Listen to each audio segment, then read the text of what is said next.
என்ன மாதிரி அடாவடி பிடிக்கிற ஒருத்தருக்கு தான் இந்த பதிலுங்க. நான் ஐயப்பன் கோயிலுக்கு போவேன், என்னை யார் கேட்குறது, என்னை ஏன் கண்ட்ரோல் பண்ணுறீங்க, ஆண்களுக்கு மட்டும் உரிமை உண்டான்னு சொல்கிறவங்களுக்கு தான் அந்த பதில்.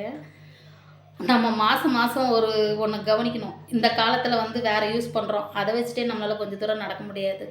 அந்த காலத்தில் யூஸ் பண்ணது துணி. அந்த டைம் திடீர்னு ஆயிட்டோம், அதை எங்கே கொண்டு துவைச்சி காய போடுறது, இல்லை தண்ணிக்குள்ளே நனைஞ்சி நம்மளால் நடக்க முடியுமா, அதெல்லாம் யோசித்து தான் அந்த காலத்தில் வேண்டான்னு சொன்னாங்க. அதை காய வச்சா கூட ஒரு மிருகங்கள் வந்து நம்மளை மட்டும் இல்லை யாரையாவது தாக்க சான்ஸ் இருக்குது. அதுக்கப்புறம் வந்து முக்கியமாக ஒரு விஷயம் கவனிக்கணும், ஆண்கள் நல்லவங்களும் மாலை போடுவாங்க, கெட்டவங்களும் போடுவாங்க. நல்லவங்க பெண்களை பார்த்து சாமின்ட்டு போயிடுவாங்க, கெட்டவன் என்ன பண்ணுவான் அப்படின்னு மாதிரி நம்பியார் மாதிரி ஆகிடுவான். அப்புறம் நம்பியார் நல்லவர், ஆனால் நான் சுமானத்துக்கு சொல்கிறேன், அவன் இச்சை தூண்டப்படுறான் பெண்களால். அது உண்மையிலே இருக்குங்க அந்த கதை. நான் வேறு மாதிரி கூட சொல்லுவேன், கொஞ்சம் நீங்கள் முகம் சுழிச்சிடுவீங்க, அதனால நாசுக்காக சொல்கிறேன். மறைமுகமாக பெண்கள் அதனால தான் வர வேண்டான்னு சொன்னாங்களே கண்டியும், ஆணுக்கு தான் முன்னுரிமை அப்படின்னு எங்கேயுமே சொல்ல.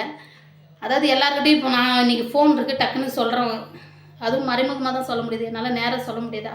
தெரிஞ்சவங்க அதை சொல்கிறதுக்கு பெண்களை பற்றி சொல்ல கொஞ்சம் கூச்சப்பட்டு சொல்ல நான் சொல்கிறேன். அதனால தான் ஐயப்பன் கோயிலுக்கு போகக்கூடாதுன்னு சொல்லியிருக்காங்க. எனக்கு எங்கள் வீட்டில் இருக்கிறவங்க சொல்லியிருக்காங்க, அதனால் நானும் சொல்கிறேன். பிடிச்சிருந்தா ஏற்றுக்கோங்க, இல்லைன்னா ஸ்கிப் பண்ணிவிட்டு போயிடுங்க. பாய்.